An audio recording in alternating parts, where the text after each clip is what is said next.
Elles sont jolies, hein. Alors, on va commencer le talk show, mais je vais d'abord vous laisser vous présenter chacune, parce qu'il y en a peut-être qui ne vous connaissent pas. Donc, que chacune se présente. Je ne sais pas qui veut commencer.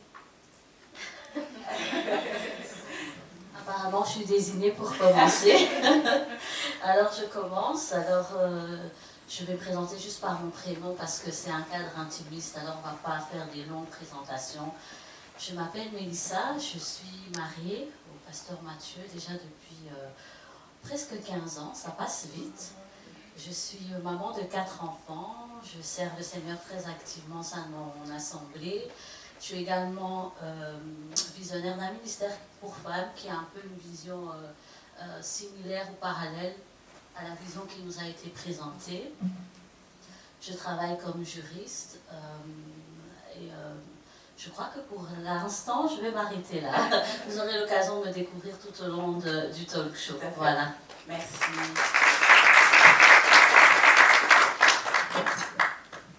Bonsoir. Je m'appelle Noémie, j'ai 29 ans.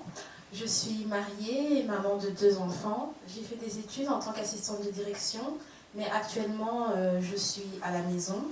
En parallèle, je suis influenceuse chrétienne et donc je suis venue pour représenter ce monde-là.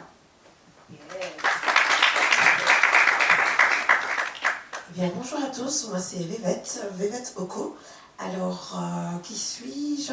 Je suis une femme à multiples facettes créatives. Je travaille activement en tant que pasteur à Main Jésus-Christ Centre Gospel, une assemblée ici en Belgique. Et alors, dans le monde séculier, je suis aussi dans le domaine des RH, des ressources humaines, où je gère une équipe de 34 personnes. Je suis vraiment portée sur l'humain. J'aime beaucoup les hommes, j'aime beaucoup valoriser qui ils sont et je suis contente d'être là. Et il y a une intervenante qui malheureusement s'excuse, qui n'a pas pu être avec nous, c'était Elodie. Mais voilà, à cause des raisons personnelles, elle n'a pas pu être là avec nous.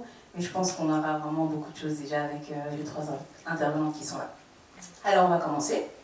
Alors quand on parle de la valorisation de soi, j'aimerais un peu savoir déjà qu'est-ce que ça vous évoque. Qu'est-ce que c'est la valorisation de soi?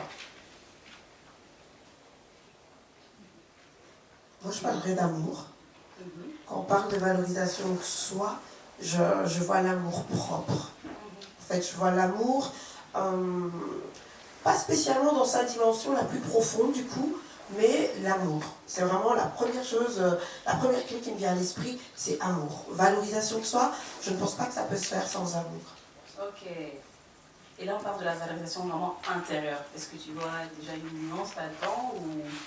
Mais écoute, si on parle de valorisation intérieure, il doit y avoir de l'amour à l'intérieur. Ça doit être profond, ça doit être en fait une recherche constante qui nous nourrit à l'intérieur pour pouvoir être développé, étendu à l'extérieur. Alors oui. Doucement, doucement. Doucement, doucement. On va aller petit à petit, mais tu es déjà en train de dire de belles choses. Alors, qui d'autre veut un peu s'exprimer par rapport à ça? Je me permets aussi peut-être de parler de l'aspect un peu spirituel. Tu as parlé, quand tu as présenté ce beau ministère de Dieu, de la parole de Dieu, de ta foi chrétienne. Et je crois qu'une véritable valorisation, comme l'a dit le pasteur, commence d'abord par l'intérieur. Et quand j'entends l'intérieur, en réalité, ce que j'entends, c'est soi dans son esprit. Je vais essayer d'expliquer. En réalité, excusez-moi parce que j'ai l'habitude de parler plutôt à un auditoire chrétien, dans un cadre vraiment, donc je vais essayer de faire des mots, voilà, je ne vais pas vous demander de dire Alléluia, Amen, mais... Non, mais ça c'est pas grave, parce que si jamais il y a des questions, donc on pourra... Voilà, donc celle qui aurait une question par rapport à des termes bien spécifiques, n'hésitez pas, on va toujours passer par après. Alors, ce que m'évoque en fait la valorisation intérieure, je pense que la femme, comme tu l'as si bien dit, Benita, est créée par Dieu. Et quand Dieu l'a créée, en fait, on a été créé en 3 dimensions. J'aime dire la femme en 3 dimensions. Et la première dimension que Dieu a créée, c'est la dimension esprit. Nous sommes d'abord un esprit, nous possédons une âme et nous habitons un corps. Et quand on parle de valorisation intérieure, en réalité, on doit savoir dans quelle partie je me situe. Est-ce que je veux valoriser mon corps, ce qui n'est pas une mauvaise chose? Je crois qu'on va en parler tout au long de la journée. Mon âme, je pense que c'est aussi important, mais c'est aussi important de savoir que je suis d'abord la véritable moi, ma véritable valeur, ma véritable identité, c'est d'abord à l'intérieur. Je suis d'abord un esprit qui s'exprime au travers d'une âme et qui se matérialise dans un corps. Et quand on comprend ces 3 dimensions, j'ai envie de dire qu'on comprend mieux quelle est la dimension qui pêche un petit peu quand Benita nous a montré ce beau papillon. Quelle est la dimension qu'on doit encore travailler? Elle a parlé du corps, parfois c'est parce qu'on a accouché ou parce qu'on a eu un accident. Quelle est la dimension de mon être qui n'est pas assez travaillée ou que je ne mets pas encore assez en valeur pour me sentir assez en confiance? Et je rejoins vraiment aussi le pasteur, c'est qu'il faut s'aimer pour pouvoir prendre le temps de faire une introspection et vraiment découvrir dans ces 3 dimensions que je suis, laquelle j'aimerais développer encore parce qu'elle ne l'est pas encore assez. Voilà.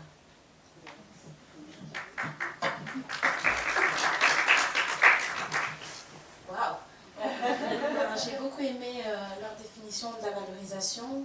Pour moi aussi, je pense que la valorisation de soi, c'est avant tout s'aimer. Lorsqu'on s'aime, d'office, ça se ressent, ça se voit, et on n'a même pas besoin de soi-même se dire qu'on se valorise. C'est les autres qui vont ressentir qu'on est valorisé parce qu'on a un amour propre. Donc je ne vais pas rajouter plus que ça, elles ont déjà dit tout ce qu'il y avait à dire à ce niveau-là. C'était clair. Et c'est vrai que vous avez parlé beaucoup de l'amour de soi, et je pense que j'en ai parlé aussi dans la présentation que j'ai faite, que nous, les piliers qu'on a, c'est l'identité, donc la valeur, l'identité aussi et l'équilibre. Et j'ai une question pour toi, Mélissa. C'est bien de toujours dire oui, il faut que, les femmes, vous devez connaître votre identité. Mais comment connaître son identité? Comment réellement savoir qui je suis? C'est une très bonne question.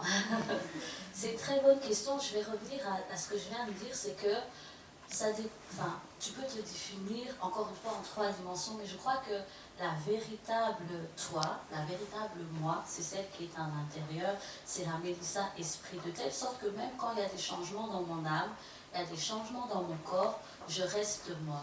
Et comme tu l'as dit, quand tu as présenté cette vision, je crois que la femme a été créée par Dieu. Moi aussi, je crois que la femme a été créée par Dieu. Et donc, pour découvrir véritablement cette identité intrinsèque, cette valeur intrinsèque, je pense véritablement qu'il faut être en relation avec celui qui nous a créés. C'est dans la relation avec le Seigneur qu'on apprend et qu'on découvre sa véritable identité. C'est quand tu comprends pourquoi est-ce que tu as été créé, quelle est ta mission, quelle est ta valeur, qu'est-ce que ton Créateur dit de toi. À ce moment-là, tu réalises véritablement ton identité. Donc pour répondre à ta question, comment découvrir mon identité, je dirais en étant en relation avec celui qui nous a créés. Mais supposons que je ne suis pas croyante, je ne suis pas, comme tu dis, en connexion avec cette source.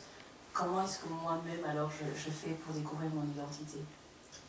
Eh bien, ça va être un travail un peu plus long, mais c'est le même schéma, c'est le même processus, parce que qu'on soit chrétienne ou pas chrétienne, la vérité que nous sommes un esprit avec une âme et un corps reste vraie. Et donc, le processus pour découvrir son identité va rester le même, mais tu auras peut-être d'autres canaux, d'autres, d'autres personnes qui pourront t'aider ou véritablement découvrir celle que tu as à l'intérieur de toi. Et puis je pense aussi que c'est un travail qu'il faut faire d'apprendre à se découvrir tout simplement. Exactement. Qui je suis, qu'est-ce que j'aime. Il y a des petits exercices à faire pour apprendre à se connaître. Et sinon, comment on fait alors pour pour savoir quelle est notre valeur, qu'est-ce qui est en moi. On aime bien dire cette phrase, oui, Dieu a mis des pépites en vous. Oui, mais comment est-ce que je découvre ces pépites qui sont en moi?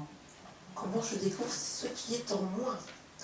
Écoute, je pense que tout part de son parcours et de ce parcours de qui nous y a mis. Elle a parlé d'être en relation avec la personne qui nous a créés parce que nous sommes un esprit.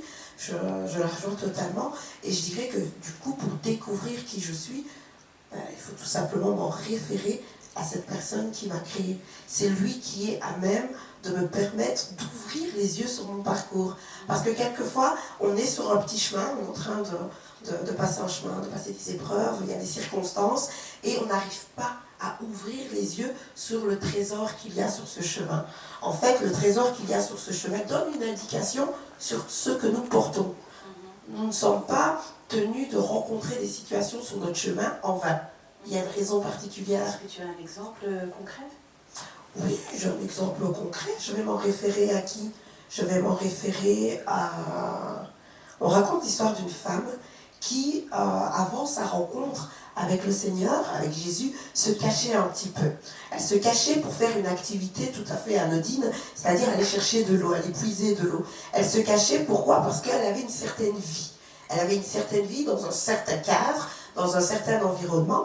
Et alors, lorsqu'elle arrive à ce puits pour puiser de l'eau comme à son habitude, elle rencontre Jésus et elle a trop conscience de qui elle est. Alors elle dit, mais qui es-tu toi, qui es juif, pour me parler à moi, qui suis samaritaine? Elle a comme qui dirait trop conscience de sa personne, de l'environnement dans lequel elle se trouve, etc. Et elle ne regardait qu'à ça, au lieu de regarder à ce que Dieu pouvait faire, à ce que Dieu voulait faire à ce moment-là. Et la chose que le Seigneur voulait faire à ce moment-là, c'est tout simplement traiter ce qu'elle cachait, ce qu'elle ne voulait plus voir en fait. Parce que son environnement, qu'elle a toujours connu, etc., l'avait quelque peu, je dirais comme cela, un peu mis de côté, un peu rejeté, et le comportement qu'elle pouvait avoir était un comportement qui, selon elle, est un comportement qui dérange. Mais aux yeux de Dieu, c'est un comportement que je peux changer. Et du coup, ça fait toute la différence. Et c'est ainsi qu'elle est partie vers les siens, vers les autres, dans cet environnement, dans ce parcours qu'elle a toujours connu en fait. Elle est partie vers eux avec ce qu'elle a toujours porté. Et ce qu'elle avait toujours porté, c'était quoi? C'était son histoire, en fait. Cette histoire que Dieu pouvait convertir. Et quand elle est partie vers les autres, moi ce que j'aime, c'est quand elle est partie vers les autres, elle a dit, mais regardez, il y a un homme qui m'a dit tout ce que j'ai fait. En réalité, dans notre chemin, dans notre parcours, pour découvrir qui nous sommes, il suffit de regarder à tout ce que nous faisons. Et de comprendre que Dieu peut prendre cela, le convertir, le changer, pour que ça puisse devenir en bénédiction pour les autres, pour nous-mêmes, pour notre environnement. Et c'est ainsi que le parcours, je pense, pour découvrir qui nous sommes, ce que nous portons, le parcours a toute son importance et surtout votre histoire. Votre histoire compte, votre histoire a de l'importance, c'est votre histoire, c'est ce que vous avez vécu hier qui vous donne déjà une indication sur ce qui va arriver demain. Et ça, il ne faut pas le négliger, parce que quelquefois, on a cet aveuglement en fait, on n'ouvre pas les yeux. Et c'est le Créateur qui nous permet d'ouvrir les yeux sur ce que nous connaissons, sur ce que nous avons l'habitude de voir, qui finalement n'est pas routinier, non, il y a un trésor dedans. Et ça nous permet de se découvrir en fait, de comprendre. Moi je me souviens, il y a des situations dans lesquelles je suis passée, sur le moment même, j'étais aveugle, d'accord? On est d'accord. Sur le moment même, j'étais aveugle. Mais lorsque j'ai compris, lorsque j'ai des personnes qui sont venues à moi chercher conseil par rapport à telle ou telle situation, eux, ils ne savaient pas que j'avais vécu cette situation. Et je me disais, oh Seigneur, en fait, toi, tu savais. Donc, je suis passée par là pour finalement aider telle personne. Et finalement, j'ai compris, ok Seigneur, tu ne veux pas que je regarde à ce qu'il y a à côté, à gauche, à droite. Tu veux d'abord que je regarde dans mon parcours, qu'est-ce qui s'est passé sur mon chemin, et c'est ce que tu prends, que tu convertis, quoi. C'est un petit peu ça, pour se découvrir, pour découvrir ce que nous portons, les trésors que nous avons. Je pense qu'il faut s'en référer à son Créateur, parce qu'il nous ouvre les yeux sur notre parcours. Oui, c'est vrai. C'est vrai que des fois, en fait, on camoufle un peu, ou on a honte des choses qu'on a vécues, surtout quand c'est des échecs, ou quand c'est des trucs assez lourds, et on pense que voilà, il vaut mieux le cacher, il vaut mieux pas en parler, alors qu'en fait, c'est ça qui fait notre force, en fait. C'est vraiment ce qu'on a vécu qui fait notre force, et souvent même, c'est avec ceux qu'on a vécu qu'on peut aider d'autres personnes. Et donc, c'est vraiment important ce que tu viens de dire, je voulais juste le souligner. Et je voulais poser aussi la question. Ah, tu as une question? Oui. Peut-être juste avant de passer à autre chose, si je rebondis par rapport à ce que vous dites, justement, ces choses qu'on a vécues, qui sont parfois plus ou moins dramatiques en fonction de ce qui s'est passé, comment est-ce qu'elles peuvent nous aider à nous valoriser? Comment est-ce que je peux me dire, voilà, j'ai vécu une situation assez compliquée, comment est-ce que je peux prendre ça aujourd'hui et me dire, voilà, avec ça, je peux faire quelque chose, ou est-ce que ça me valorise? Est-ce que je distingue les deux? Enfin, voilà, je ne sais pas si ma question est assez claire. Je pense comprendre. Je dirais, pour en revenir à mon exemple, qu'il faut juste passer par la conversion. En fait, c'est le secret. Passer par la conversion. Passer par la conversion, en fait, te fait passer d'un état à un tout autre état. C'est-à-dire que tu changes, tu n'es plus la même personne, bien que tu aies porté cette histoire, bien que tu aies porté ce que nous appelons communément passé, d'accord? Ce passé n'est plus si lourd parce que finalement, lorsque tu te convertis, donc lorsque tu passes d'un état à un autre, lorsque tu connais un changement, finalement, ce passé n'est plus si lourd et ne t'atteint plus de la même manière. Pourquoi? Parce qu'à ce passé, tu es morte. Et justement, c'est quoi la conversion? Et comment est-ce que je passe d'un état à l'autre? Comment passer d'un état à un autre? Je pense qu'il faut faire un choix. Prendre une décision. Décider de changer et croire que c'est à ma portée de devenir une toute autre personne. Une personne nouvelle. Je pense que la conversion, selon moi, c'est une question de choix. Et maintenant, je parle de choix parce qu'effectivement, lorsque je parle de choix, il faut savoir qu'il y a des bons choix et il y a des mauvais choix. Alors, à partir du moment où nous voulons faire un bon choix, nous devons nous en référer, comme nous l'avons dit, au Créateur. Je vais employer un autre terme, celui qui nous a conçus, celui qui nous connaît. Si je m'en réfère à celui qui a le manuel de ma vie, qui sait exactement tout ce par quoi je dois passer, comment les choses doivent se faire, etc. Si je m'en réfère à lui, j'ai en fait le bon guide. Et à partir du moment où j'ai le bon guide et que je choisis finalement de me fier, c'est très important, de me fier à ce qu'il sait de moi, je ne suis plus livrée à moi-même, mais je marche par lui. Et le chemin que j'emprunte me fait devenir nouvelle, transformée. C'est-à-dire que ce passé, finalement, qui me dérange, il se convertit. Il n'est plus simplement mon passé, ce n'est plus simplement mon histoire, mais il est élevé. En fait, le problème, c'est que nous, femmes, nous aimons élever notre passé au lieu d'élever celui qui est passé par là, savoir Jésus. Lorsque nous élevons Jésus qui est passé par là, qui a changé notre histoire, notre passé n'est plus simplement passé, il devient ce qu'on appelle témoignage. Et c'est à ce moment-là, le témoignage vient aider les autres. Le témoignage vient en bénédiction pour les autres. Merci. Est-ce qu'il vous a rajouté? Je voulais juste rajouter, par rapport, d'abord, je salue vraiment l'intervention du pasteur, c'était vraiment très édifiant. Par rapport à la question de comment découvrir son potentiel, comme elle l'a si bien dit, s'en référer à celui qui nous a conçus, celui qui a le manuel, bien souvent, en fait, on a des battements de cœur. Ah, on m'entend pas bien, merci.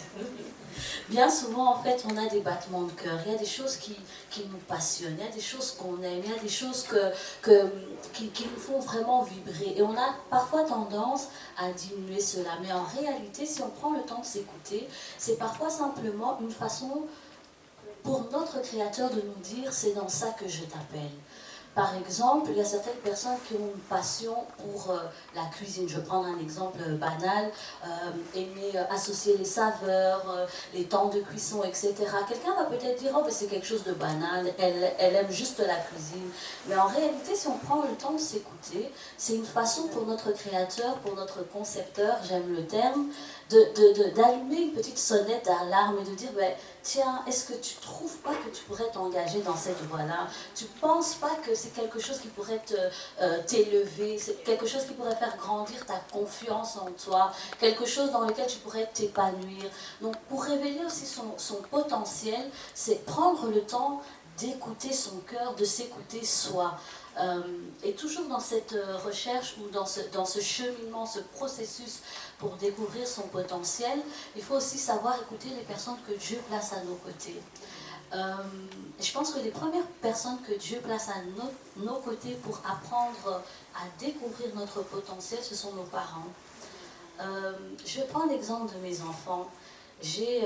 Comme j'ai dit, j'ai 4 enfants et je sais déjà distinguer lequel a de plus d'habilité dans quel domaine.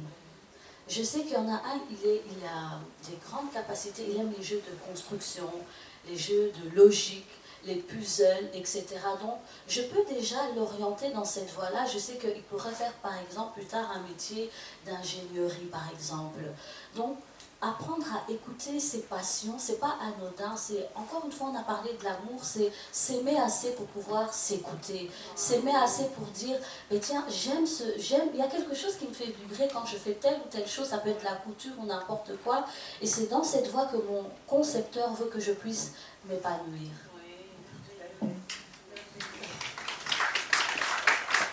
Justement, je voulais poser la question à Noémie. Comme tu as dit, des fois, il y a des choses qu'on fait naturellement. Voilà, on réalise qu'on a un truc pour ça, ça nous fait vibrer, c'est une passion. Et je voulais poser la question à Noémie. Comment est-ce que tu as fait pour te dire, voilà, moi je me lance dans les réseaux sociaux, l'influence. Est-ce que c'est quelque chose que tu avais, une passion? Est-ce que les gens te disaient, enfin, d'où est-ce que tu t'es dit? Tu t'es juste réveillée un matin en te disant, ça y est, je vais devenir influenceuse? Je pense pas, donc... Est-ce que tu peux un peu nous raconter comment est-ce que ça s'est fait? Comme elle l'a dit, au départ, je le faisais vraiment par plaisir. Je me lève le matin, je m'habille et puis ensuite je poste. Et puis une fois, une personne aime, une deuxième personne aime, d'autres personnes venaient me dire « Oui, mais Noémie, quand tu t'habilles, quand moi je me réveille le matin, je vais sur ton Instagram et je regarde pour pouvoir avoir des idées de look pour aujourd'hui. » Et au départ, je prenais ça à la légère et tout. Et au fur et à mesure, il y a eu un temps où je me suis dit, Noémie, pourquoi tu fais ça? Et j'ai continué. Et puis à un moment, j'ai voulu arrêter.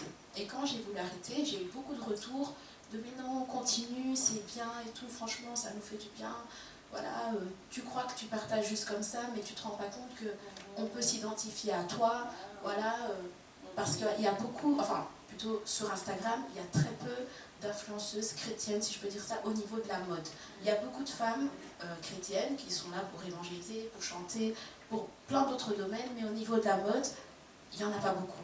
Il y en a vraiment très peu. Et je m'étais dit, pourquoi pas se lancer là-dedans. Au début, ça m'avait fait peur. Mais je reviens sur les mots qu'elle a dit, c'était quelque chose qui me faisait vibrer en fait. C'était vraiment quelque chose qui me parle. Voilà, pour moi, aujourd'hui, on m'a dit, ouais, t'es extravagante, mais pour moi, je suis pas extravagante, c'est mon identité en fait. Et par rapport à ça, j'ai compris que réellement, peut-être que mon appel était là-dedans, que réellement le Seigneur m'attend là-dedans, parce que c'est ce qui me fait du bien, mais en même temps, je sais que je peux édifier, que c'est possible en fait, parce que très souvent, on a cette image de la chrétienne, long jupe, col roulé, avec un foulard sur la tête, pas maquillée, ses cheveux naturels. Voilà, chacun a un peu son idée à ce niveau-là. Mais pour moi, je pense qu'il était possible d'être décente, d'être belle. Voilà, comme aujourd'hui, je vois que vous êtes colorée, vous êtes super belle. Et ça fait plaisir en fait, parce qu'on se dit que c'est possible, qu'on peut être stylé, on peut être à la mode, on peut être tendance, tout en étant chrétienne. Donc voilà. Ça mérite quand même une acclamation.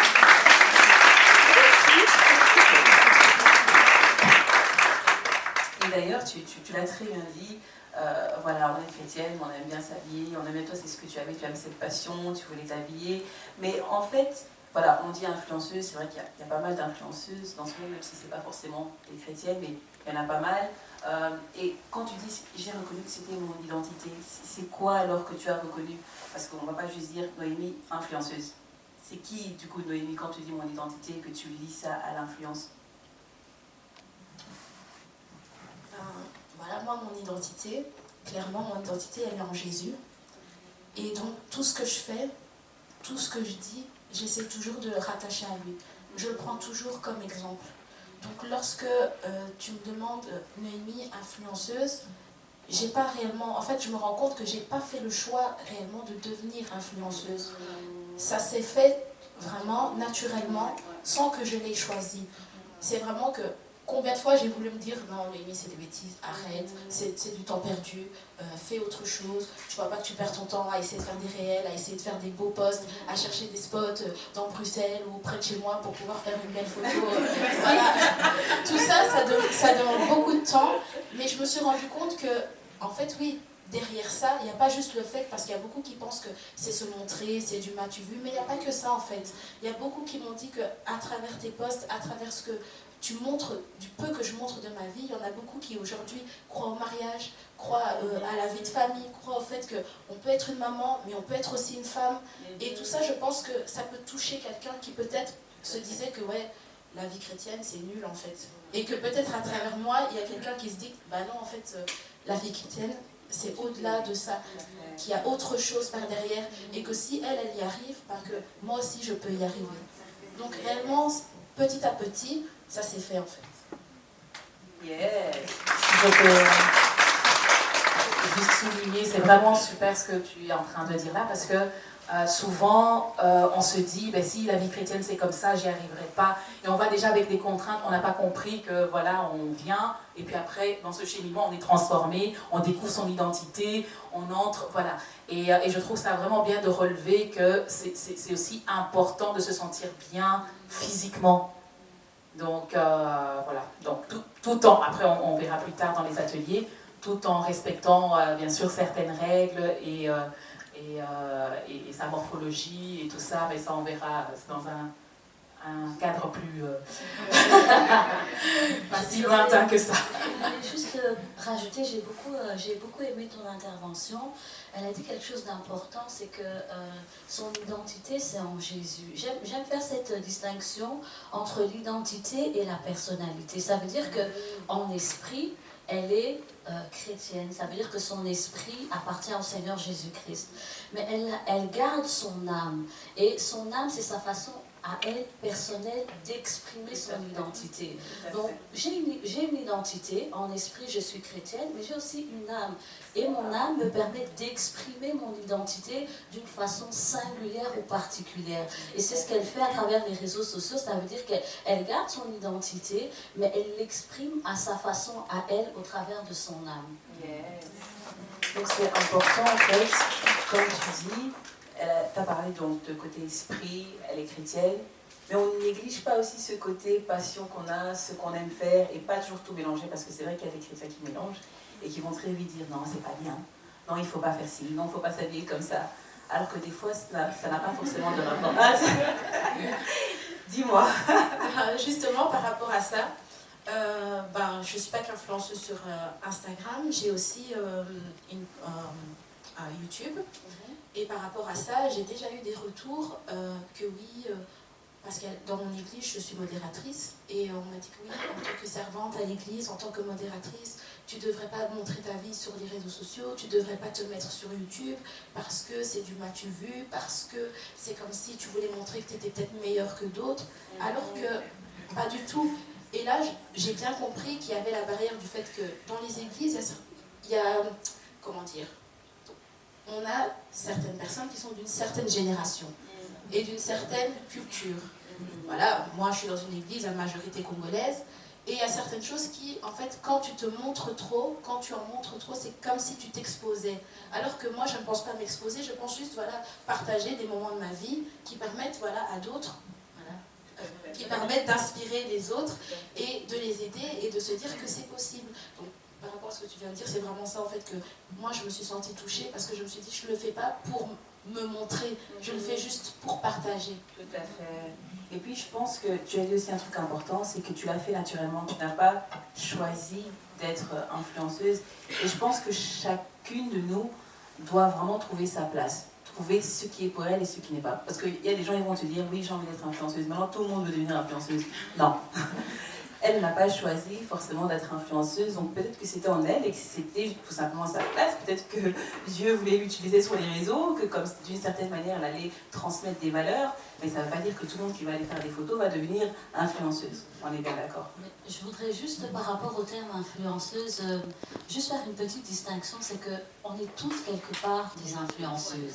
Je veux dire qu'on influence tous d'une façon ou d'une autre notre entourage. Pas forcément sur les réseaux. Exactement. Voilà. Mais je voulais juste juste dire que, voilà, peut-être préciser que c'est une influenceuse sur les réseaux sociaux, mais qu'on a toutes un pouvoir d'influence. On a le pouvoir d'influencer toutes les personnes qui sont dans notre environnement. Donc voilà, ne nous sentons pas, parce qu'on n'est pas exposé sur les réseaux sociaux, c'est un pouvoir qu'on a toutes, que le Seigneur nous a donné. C'est vrai que c'est important aussi de trouver son domaine, parce que je pense que quand on est dans son domaine, on excelle, et c'est là qu'on inspire aussi d'autres. Et justement, je voulais poser aussi la question encore à Noémie. Donc, tu as dit que tu es influenceuse. Bon, on est toutes influenceuses d'une certaine façon. Mais voilà, sur les réseaux, il faut dire qu'il y a beaucoup de personnes qui sont là, on peut très facilement se comparer. Comment est-ce que tu as fait pour croire en toi, pour avoir confiance en toi et te dire ce que je fais, c'est bon? Ben, comme je l'ai dit au départ, pour Instagram, c'était naturel. Donc ça s'est fait tout seul et au final, j'avais déjà assez confiance en moi, assez confiance en comment je m'habillais pour pouvoir le poster et me dire que les gens aiment pas, c'est pas mon problème en fait. Maintenant, YouTube, c'était différent parce que je me dis, c'est quand même un endroit où je vais quand même montrer ma vie, je vais quand même montrer une certaine part de mon intimité. Dans certaines de mes vidéos, on voit ma maison, on voit peut-être mes enfants, on voit mon mari. Il faut que je vois un peu si je vais accepter qu'il y ait des critiques par derrière. Et au final, je me suis dit, non, si je commence à penser aux pensées des autres, ça va trop m'affecter. Il faut que je pense d'abord à qu'est-ce qui est bien pour moi et qu'est-ce qui me semble être bien. Et je me suis dit, voilà, je vais injurier personne, je vais faire de mal à personne, je ne pêche pas en faisant ça, je peux le faire. Je l'ai fait, c'est vrai, au départ j'ai stressé, je me suis dit oui, peut-être les gens ne vont pas accrocher et tout, et il y a quand même certaines personnes qui ont accroché, j'ai eu beaucoup de retours positifs, donc je pense que la confiance avec YouTube s'est fait vraiment petit à petit. Plus je postais et plus j'étais en confiance. Bon, je n'ai pas posté beaucoup de vidéos, mais le peu que j'ai posté m'a permis de assez me mettre en confiance pour me dire que oui, même YouTube c'est fait pour moi. Instagram c'est un peu différent parce que j'avais déjà assez confiance en moi pour pouvoir me lancer. Et puis je comprends aussi que tu as dû faire un peu cet effort de sortir de ta zone de confort quand tu étais sur YouTube. Donc voilà, Attends, je termine ma phrase. Donc la confiance en soi, pour moi, c'est aussi quelque chose qui se travaille, tu l'as très bien dit. Mais vas-y, Tina. Oui, non, mais je trouvais ça vraiment intéressant de dire que la valeur que j'ai, si je reviens un peu au thème, n'est pas définie parce que les autres disent de moi, mais parce que moi j'ai et ce que j'ai envie de communiquer. Donc je pense que ça aussi c'est important, c'est peut-être aussi une clé qui nous aide finalement tous les jours, de se dire que voilà, on a parlé tout à l'heure de connaître son identité, comment ça se manifeste dans ma personnalité, ma valeur. Et à partir du moment où j'ai ça, j'ai bien aimé, ben, tu te dis, ben, j'y vais. Et certaines personnes, effectivement, ont accroché, mais après tout, on ne peut pas plaire à tout le monde. Mais tant qu'on connaît sa valeur, du coup, on va de l'avant et on est sûr de soi, on est bien dans sa peau, je pense. Hein. C'est totalement ça. J'ai pas voulu, en fait, laisser les mots des autres m'atteindre. Je me suis dit, non, Noémie, tu sais de quoi tu es capable. Et surtout, c'est quelque chose aussi que j'aime faire. Donc, je me suis dit, lance-toi et on verra par la suite. Et par la suite, ben, ça s'est très bien passé. Yes. Et comment tu as fait justement pour faire abstraction de ce que les autres pensent, justement? Ben, l'entourage, c'est très important. Toutes les personnes qui sont très proches de moi sont des personnes qui me motivent beaucoup. Et du fait que je savais que par derrière, j'étais convaincue que le Seigneur était avec moi, ben, j'ai continué de le faire et je me suis dit, bon, il y aura toujours des commentaires négatifs, il y aura toujours quelqu'un qui ne sera pas d'accord, il y aura toujours quelqu'un qui ne comprendra pas, mais si on vit avec les mots de ces personnes-là, on n'avance pas, pas forcément que sur Instagram ou sur YouTube, dans tous les domaines de la vie, que même tu recherches un travail, bon, je sais que je n'ai pas d'autres exemples que le travail, mais il y a plein d'autres domaines où tu dois te dire que ça c'est fait pour moi, et que si autour de moi, les personnes approuvent, c'est suffisant en fait. Et que si on va au-delà, ben, parfois c'est ce qui nous met des barrières et qui nous bloque. Tout à fait. Et pour les autres, comment vous avez fait aussi pour croire en vous? Par exemple, je sais, voilà, Vévette, tu as dit, tu es aussi conférencière. Est-ce que tu as toujours su que tu allais être conférencière, que tu allais un jour parler devant un public? Comment as-tu fait d'ailleurs pour croire en toi et croire que ça allait s'accomplir? C'est une bonne question. Juste pour rebondir par rapport à ce que disait Noémie, en fait, j'avais ça à l'esprit. Celui qui réfléchit sur les choses, finalement, est heureux. Et le fait qu'elle n'ait pas accepté tout ce que les uns et les autres pouvaient dire, mais qu'elle a réfléchi et qu'elle s'est dit qu'elle devait faire sortir ce qui était d'elle, en fait, finalement, ce qui était pour elle la rend heureuse. Alors les uns et les autres peuvent dire tout ce qu'ils veulent, mais elle est heureuse dans ce qu'elle fait. Donc ça, c'est un point. Alors pour en revenir à moi, personnellement, je pense que c'est partie de ce que j'aimais, naturellement. Il n'était pas question, il n'y avait pas de titre, il n'y avait pas de conférencière. Quand j'avais 9 ans, je ne savais pas que ça existait. Mais je faisais naturellement cela, parler devant un public, la petite fille qui, durant les exposés à l'école, aimait vraiment être devant les élèves, c'était moi. Donc du coup, en fait, c'est naturellement que ça s'est fait. Et c'est vrai qu'à un moment donné, tout de même, je sais que j'ai été désignée pour le faire, sans pour autant le vouloir, sans pour autant l'accepter, sans pour autant m'y sentir légitime. À un moment donné, on m'a pointé du doigt, c'était mon époux, tout simplement, et c'était la première conférence. Mon époux me dit, écoute, en fait, on organisait une conférence, et moi, dans mon esprit, c'est mon époux qui allait prendre la parole. Et alors, il me dit, tout est bon, tout est ok, tout est en ordre. Et moi, je lui dis, oui, mais tiens, tu as déjà préparé le message, tu sais déjà dans quelle direction tu vas aller, etc. Et il me dit, non, parce que c'est pas moi, en fait, qui va intervenir. Je lui dis, mais c'est qui? Mais vraiment investi en mode, c'est qui? Et là, il me dit, mais c'est toi. Je dis, moi? Comment ça va commencer, en fait? Donc, je me dis, bizarre, je dis, moi, comment ça va commencer? Je dis, mais c'est pas quelque chose que je fais. Parce qu'à l'époque, je faisais des petites choses, des vidéos tout simplement, j'aimais bien parler. Et il me dit, mais je lui dis, c'est pas quelque chose que je fais, comment ça va commencer? Et en fait, c'est pas crédible, en fait. Pour moi, c'était pas crédible. Et pourtant, dans mon cœur d'enfant, c'est quelque chose qui existait. Mais il fallait que quelqu'un reconnaisse que tu peux t'établir en tant que conférencière. Alors, à ce moment-là, je lui dis, ok, pas de souci, je vais le faire, mais avec la peur au ventre. J'avais peur, j'avais très peur. Et c'est ainsi qu'on fait la première conférence. J'arrive devant ce public et je parle. En fait, parler, c'était naturel pour moi. J'étais à l'aise dans cela. C'est pas quelque chose que j'ai forcé. Maintenant, il a fallu travailler. Donc, une fois que j'ai fait par désignation ce qu'on m'avait dit, j'ai dû travailler. C'est ainsi que la première conférence, honnêtement, si vous voyez cette vidéo, je suis debout, je suis fixe, la Bible est même à terre, parce que c'était une conférence chrétienne, la Bible est à terre, j'étais fixe et je suis restée figée. Après, j'ai appris à travailler. C'est-à-dire, j'ai appris à développer cet art que j'aimais, finalement, que je portais en moi. Donc, je pense que quelquefois, les autres peuvent vous aider. On peut vous désigner dans une tâche, non pas parce que vous n'êtes pas la personne qu'il faut, mais parce qu'on voit en vous cette capacité, cette possibilité de le faire. Et alors moi, personnellement, comment j'ai accepté cela et finalement que je me suis résolue moi-même à dire de moi que j'étais conférencière, c'est parce que j'ai eu l'inspiration de l'esprit. Ah oui, l'inspiration de l'esprit en fait m'a fait dire, mais oui, regarde ta vie. Regarde ce que tu faisais naturellement et ce que tu aimais. Pour toi, pour les uns et les autres, c'était juste avec le temps. C'est le temps qui fait que. Mais non, c'était moi en fait. J'ai toujours été là. Lorsque nous sommes en train de dire ici que nous sommes des enfants de Dieu, que nous sommes esprits, oui, nous avons un conducteur aussi, le Saint-Esprit. Et il marche avec nous tous les jours. Il nous inspire même chaque chose et chaque choix que nous faisons. La Bible déclare que c'est lui qui produit en nous le vouloir et le faire. Donc on n'est pas seul en fait. On n'est pas seul. Et c'était une inspiration. Et quand j'ai pris cette inspiration et que j'ai compris, ok, les uns et les autres peuvent faire ce qu'ils font. Les uns et les autres peuvent nommer ce qu'ils font de telle ou telle manière. Mais moi, je dirais de moi que je suis conférencière. Et c'est ainsi que je l'ai dit. Alors quelquefois ça étonne les personnes. Parce que vous savez, à partir du moment où tu utilises ce que Dieu lui-même a utilisé, où tu dis je suis, ça étonne. Ça entraîne un silence comme là. À partir de ce moment-là. Mais en fait, c'est établi. En fait, ce que vous relâchez quelquefois, je vais vous donner ce secret, ce que vous confessez quelquefois arrive. Et il est bon que Dieu entende de votre bouche ce que vous voulez. Parce que la Bible nous dit désolé, je dis la Bible nous dit, mais c'est important que je précise que ça vient de la parole de Dieu. Comme ça, vous le saurez. C'est pas quelque chose que j'invente, mais la Bible nous dit, il te sera fait selon ce que j'entends. Et c'est Dieu qui parle. Il nous sera fait selon ce que Dieu entend. Alors à partir du moment où moi-même, j'ai commencé à dire que j'étais conférencière, bizarrement, c'est là que les premières sollicitations sont arrivées.